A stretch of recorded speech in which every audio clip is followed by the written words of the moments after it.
আসসালামু আলাইকুম, good morning. কেমন আছেন আমার প্রিয় আপু এবং ভাইয়ারা? আমরা তো আলহামদুলিল্লাহ বেশ ভালো আছি। সবাইকে নতুন দিনে নতুন একটা ডেইলি লাইফ ব্লগ দেখার আমন্ত্রণ জানিয়ে আমি তানু শুরু করছি আজকের নতুন ভিডিও। আশা করছি ভিডিওটি আপনাদের কাছে একটু হলেও ভালো লাগবে, আর ভিডিওর শুরুতে ছোট্ট করে একটা লাইক দিয়ে ভিডিওটি কন্টিনিউ করবেন, কারণ আপনাদের একটা লাইক আমাদের শেয়ারের কাজ করে আর ভিডিও করার জন্য আরো উৎসাহ বাড়িয়ে দেয়। সো সাথেই থাকবেন পুরো ভিডিও জুড়ে। তাফসিরের বাবা মাছ আনছে, খালা সেগুলা কাটাকুটি করছে, আর আমি বেলকুনিতে এসে ছোট্ট একটু ক্লিপ নিলাম।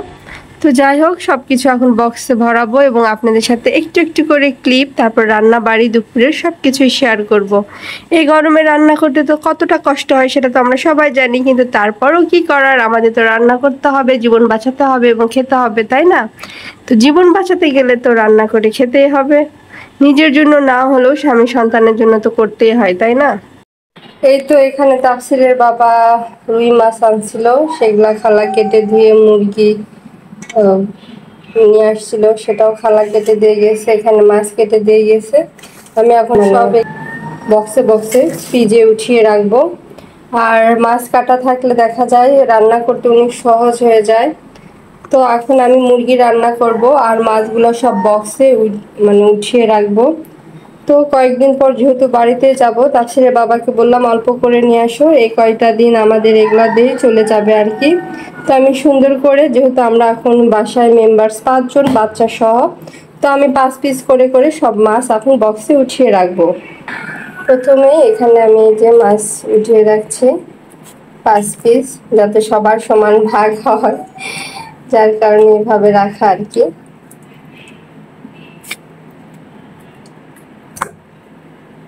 এখানে আমি 5 পিস উঠিয়ে রাখলাম। এই বক্স গুলাতে মাছ উঠাতে আর কি খুব সুবিধা হয়, আমার ছোট ছোট বক্স রাখার, ফ্রিজে জায়গা কম লাগে, তো আমার জন্য আর কি অনেক ভালো হয়েছে এরকম বক্সে মাছ উঠিয়ে রাখা। এই বক্সও আমি এত সুন্দর করে উঠিয়ে রাখছি। এই তো মাছগুলোকে কিন্তু আমি সুন্দর করে বক্সে সব সেট করে রাখলাম, আর এই বক্সে আমি এখন মুরগির মাংস উঠিয়ে রাখবো। তো আমি রান্নার জন্য রেখে দিয়েছি, আর বাকিটুকু আমি যে বক্সে উঠিয়ে রেখেছি এগুলো আমি এখন সুন্দর করে ফ্রিজে জায়গা মতো রেখে দিব। এই তো আমার আজকের এটা হচ্ছে একটু নুডলস রান্না করব মাংস দিয়ে, সেটার জন্য একটু আলাদা করে এখানে রেখে দিয়েছি যাতে খুঁজে পেতে যেন সুবিধা হয়।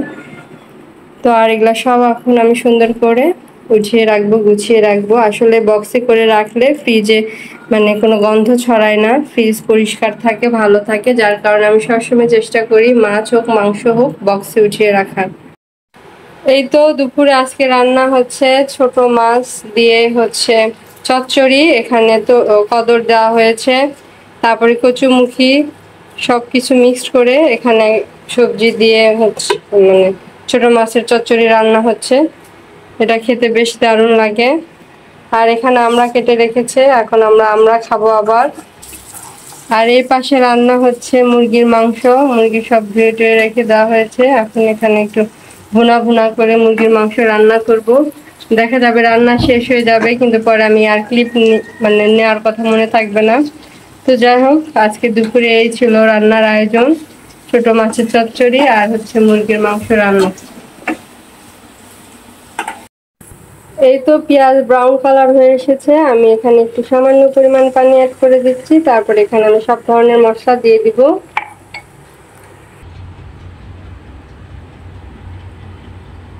এখানে আমি আদা রসুন পেস্ট একবারে করে রেখেছিলাম, আদা রসুন পেস্ট দিয়ে দিলাম। এখানে এবার আমি হলুদের গুঁড়া অ্যাড করে দিয়ে দিব, আর মশলাটাকে সুন্দর করে আগে কষিয়ে নিব। তারপরে এখানে মরিচের গুঁড়া দিয়ে দিচ্ছি, আর এই মরিচের গুঁড়া কি পরিমাণ যে ঝাল, রাঁধুনির মরিচের গুঁড়া অনেক বেশি পরিমাণ ঝাল, যার কারণে এখানে আমি অল্প পরিমাণ মরিচের গুঁড়া দিয়ে দিচ্ছি, যেহেতু বাচ্চারাও মাংসটা খাবে। এই যে সামান্য পরিমাণ জিরের গুঁড়ো দিয়ে দিলাম।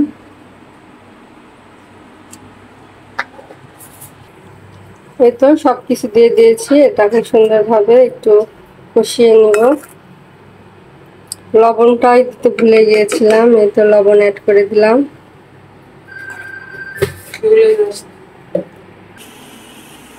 এই তো মশলাটা কিন্তু আমি এখন সুন্দর করে কষিয়ে নিচ্ছি সুন্দর মতো।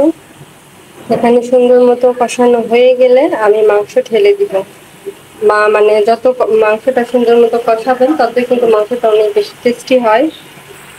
এই তো আমি এখানে এখন মাংসগুলোকে সুন্দর মতো ঢেলে দিচ্ছি।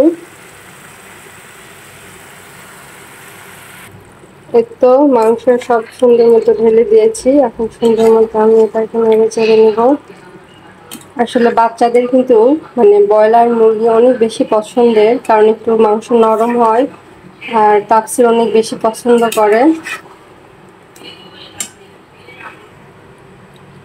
গত ভিডিওতে আমার প্রিয় আপুরা অনেক সুন্দর সুন্দর কমেন্ট করেছিলেন। আসলে আপুদের এত সুন্দর কমেন্ট পেলে অনেক বেশি ভালো লাগে, কাজ করার মানে উৎসাহটা আরও বেড়ে যায়। তো যাই হোক, এখন পর্যন্ত কে কে আমার ভিডিওর সাথে আছেন, যদি এতক্ষণ পর্যন্ত কেউ ধৈর্য সহকারে আমার ভিডিওগুলো দেখে থাকেন, তাহলে যারা লাইক দিতে ভুলে গিয়েছেন তাদেরকে ছোট্ট একটা অনুরোধ করবো, প্লিজ একটা লাইক দিবেন। কারণ আমার ভিডিওতে লাইকের পরিমাণ এবং কমেন্টের পরিমাণ, কারণ এত কষ্ট করে গরমের মধ্যে ভিডিও মেক করি, কিন্তু ভিডিওতে যদি ভিউ না হয় আসলে ভিডিও বানাতে ইচ্ছে করে না।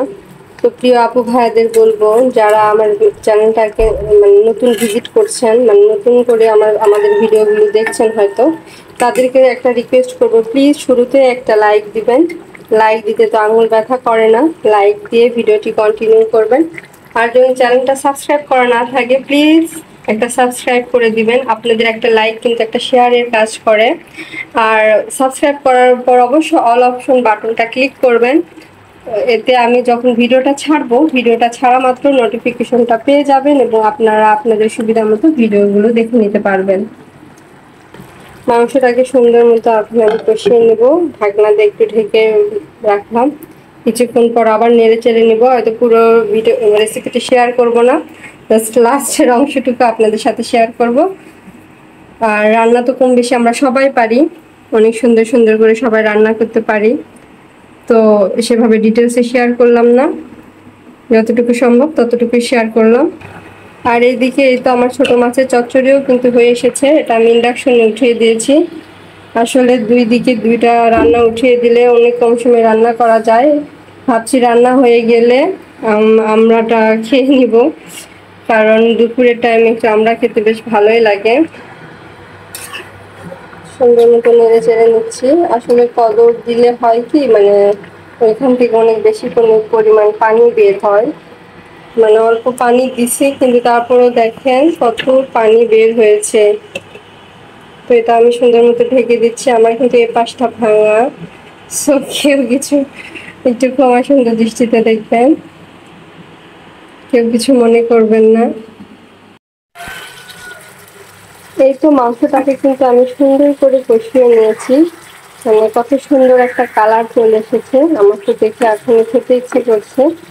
তো যাই হোক, পাশে কিন্তু মোরগও ডাকছে, জানি না কতটুকু আওয়াজ শুনতে পাচ্ছেন, কিন্তু এই যে দুপুরের টাইমে মোরগ ডাকছে বেশ ভালোই লাগছে, তাই না বলুন। আমি আবার এখানে পানি অ্যাড করে দিলাম। এই তো দেখেন রান্নার সময় আশেপাশে কিন্তু ছড়িয়ে ছিটিয়ে পড়ে, আসলে আমরা সেগুলো হচ্ছে ক্যামেরা বন্দি করি না, কিন্তু আসলে রান্না করতে গেলে এইটুকু তো হবেই। তো আমি একটু পানি অ্যাড করে আবার ঢাকনা দিয়ে কিছুক্ষণের জন্য ঢেকে রাখবো। এই তো আমার মুরগির মাংস রান্না কিন্তু ডান, দেখেন মাশাল্লাহ কতটা লোভনীয় হয়েছে, একদম যেরকমটা রান্না করতে চেয়েছিলাম, একদম কষানো, গায়ে গায়ে ঝোল থাকবে। ও ভয়েস দিতে গিয়ে আবারও সেই মোরগের ডাক, কি বলবো, মানে বাসার নিচেই মোরগ থাকে, তো যখন তখন ডাকাডাকি করে, ভয়েস দিতে গেলে একটা প্রবলেম। তো প্লিজ একটু ইগনোর করবেন, আর যাদের ভালো লাগবে তারা তো অবশ্যই শুনবেন। তো যাই হোক, আমার এই মুরগির মাংস রান্নাটা কেমন হয়েছে অবশ্যই কমেন্ট করে জানাবেন। একটু টেস্ট করে দেখেছিলাম, মানে রান্নার পর আমার কাছে বেশ ভালো লেগেছে। আর এই পাশে এই যে ছোট মাছের চচ্চড়ি, এটাও কিন্তু মজা হয়েছে। আমরা দুই বোন মিলে রান্না হওয়ার পর একটুখানি করে খেয়ে টেস্ট করলাম। আর আসলে রান্না শেষ হওয়ার পর একটুখানি টেস্ট করলাম, টেস্ট না করলে তো আপনাদের সাথে আর কি বলতে পারবো না। আর আমি যেহেতু সবসময় সরাসরি ভয়েস দেওয়ার চেষ্টা করি, কারণ পরে ভয়েস দেওয়া আমার পক্ষে সম্ভব হয় না, মানে এত সময় হয় না আর কি ছোট বাচ্চা নিয়ে। তারপর অনেক আপুরাই বলবে ছোট বাচ্চা তো আরও অনেকেরা আছে, তারপরেও তো তারা হচ্ছে পরে ভয়েস দেয়। তো যেটা যার ব্যাপার, আমার মনে হয় এটাতে কিছুটা সময় সেভ হয়। আর ভিডিও শখের বশে করি ভাই, এত কষ্ট করি তারপরও মানে ভিউজ হয় না, ভালো লাগে না, আমার আসলে মনটাও খারাপ হয়ে যায়। তো আজকের ভিডিওটি এখানেই শেষ করব। তো সবাই ভালো থাকবেন, যারা এখন পর্যন্ত লাইক দিতে ভুলে গিয়েছেন আবারও মনে করে দিয়ে প্লিজ ছোট্ট করে একটা লাইক দিবেন। আর এই যে আমার রান্নাঘর থেকে আবারও সুন্দর দৃশ্য দেখায়, আর কত সুন্দর সব পশু পাখির ডাক শুনতে পারবেন, তার কোনো শেষ নেই। দেখেন আবারও ডাকাডাকি। তো এই তো আজকের ছিল এই রান্না বান্না, ছোট্ট একটা ভিডিও, মানে খুব সিম্পলভাবেই শেয়ার করেছি। তো আশা করি আপনাদের কাছে একটু হলেও ভালো লাগবে। শত ব্যস্ততার মাঝেও চেষ্টা করি আপনাদেরকে একটু ভালো ভিডিও উপহার দেওয়ার। জানি না কতটুকু পারবো, মানে কতটুকু করতে পারি। তো আমরা যারা ভিডিও করি বা ব্লগার যারা আছি, তারা চেষ্টা করি হাজার ব্যস্ততার মাঝে, মানে সংসার সব কিছু বাচ্চা সামলিয়েও ভিডিও মানে বানানোর চেষ্টা করি। তো যাই হোক, সবাই ভালো থাকবেন, সুস্থ থাকবেন, দেখা হবে নতুন কোনো ভিডিওতে। থ্যাংকস ফর ওয়াচিং এন্ড আসসালামু আলাইকুম।